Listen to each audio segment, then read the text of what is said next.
This is my presentation for Physics 2211's Lab 3. First, I had the introduction for the lab. The purpose of this lab was to first find the mass of a black hole and then complete a figure 8 orbit around a planet and moon without crashing the spacecraft. The important physics principles for this lab were first the momentum principle that F net equals dp over dt, or the change in momentum over time. Another important principle is that F grav equals g m1 m2 over r squared, which is the formula for the force of gravity on an object.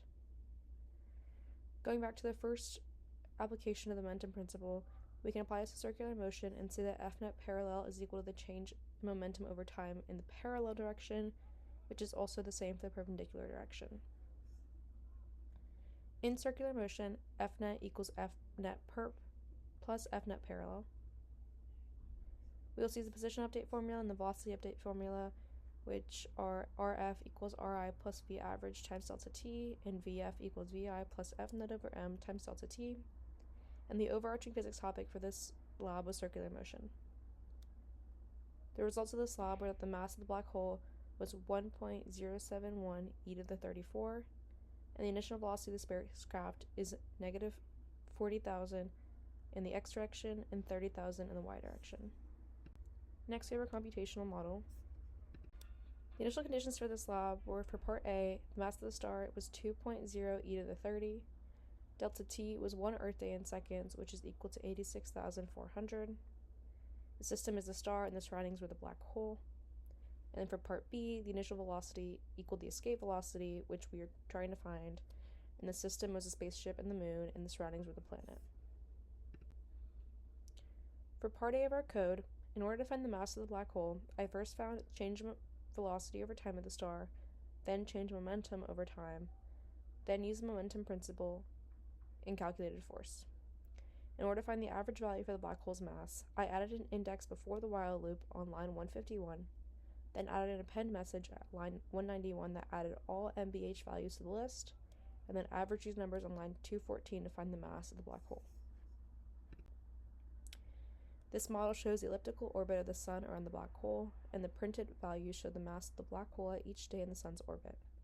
To find the initial velocity, these values were averaged, and the average value is printed at the bottom.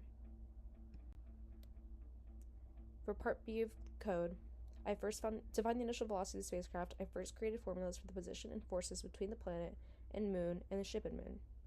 I then added these force formulas to find F net for each object. Then I introduced the velocity and position update formulas so both values would be updated throughout the loop. Finally, different numbers were plugged in for x and y ship speed until the spacecraft showed some level of orbit and then escaped. The most difficult part of this was ensuring the ship did not crash. Our model shows the spacecraft, which is the purple line, entering a short orbit and then breaking off after it hits escape speed. Next, for the discussion for the lab. So some possible errors that occurred in the lab was that, first, a computational model is the most accurate way to model this problem based on scientific principles. That being said, it is possible that adding in reality could yield different results because this is purely based off of mathematical equations. Also, I was unable to achieve the figure 8 model, which was asked for in the lab instructions, so it's possible that my velocities are incorrect despite the spaceship still orbiting and escaping. The additional questions for this lab were, first, how are net force and change momentum over time different? As we mentioned earlier, the following equations are mathematically correct. F net parallel does equal the change momentum over time in the parallel direction, and the same is true for the perpendicular directions. Conceptually, however, they are different. An object's net force describes the forces that are acting upon an object that can change its acceleration. An object's change in momentum shows how the object's motion actually changes. In principle, the force of the black hole in the star causes a change in momentum. The what if question for this lab was, what if the system included the black hole, star, planet, and moon? First, the computational model would need to include initial values for all objects and the net force on each object by each object. The strongest interactions would be the black hole on the star on the planet, and the planet on the moon, since the strength of these interactions are largely determined by mass and distance, based on the gravitational force equation of F grav equals g m1 m2 over r squared. Thank you.